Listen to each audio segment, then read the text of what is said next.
Hi guys, അപ്പോൾ ഇന്ന് നമ്മൾ നോക്കാൻ പോകുന്നത് നിങ്ങളുടെ പേഴ്സന്റെ കറന്റ് ഫീലിംഗ്സ് എന്താണ് ടുവേർഡ്സ് യു എന്നതിനെ കുറിച്ചാണ്. സോ എന്തൊക്കെ കാർഡ്സ് ആണ് നമുക്ക് കിട്ടുന്നതെന്ന് നോക്കാം.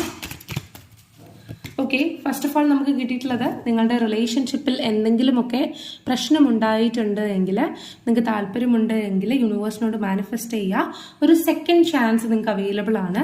അതുപോലെ തന്നെ നിങ്ങളുടെ പേഴ്സണും ഈ ഒരു റിലേഷൻഷിപ്പിൽ ഒരു സെക്കൻഡ് ചാൻസ് നൽകാൻ ആഗ്രഹിക്കുന്നതായിട്ട് ഇതിനകത്ത് കാണിക്കുന്നുണ്ട്. അതുപോലെ നിങ്ങളുടെ റിലേഷൻഷിപ്പിൽ അല്ലെങ്കിൽ നിങ്ങളുടെ ലവ് ലൈഫിൽ നിങ്ങൾ പ്രതീക്ഷിക്കാത്ത അൺഎക്സ്പെക്റ്റഡ് ആയിട്ടുള്ള മിറാക്കിൾസ് നിങ്ങളുടെ അടുത്തേക്ക് വരാനുള്ള സാധ്യതയുണ്ട്.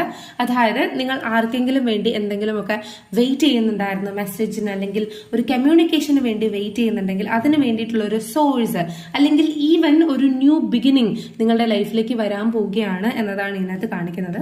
സോ ഈ ഒരു ന്യൂ ബിഗിനിങ്ങിലേക്ക് പോകണോ അതോ നിങ്ങളുടെ ഈ ഒരു പെയിൻഫുൾ ലൈഫ് നിൽക്കണോ ചോയ്സ് നിങ്ങളെടുക്കും.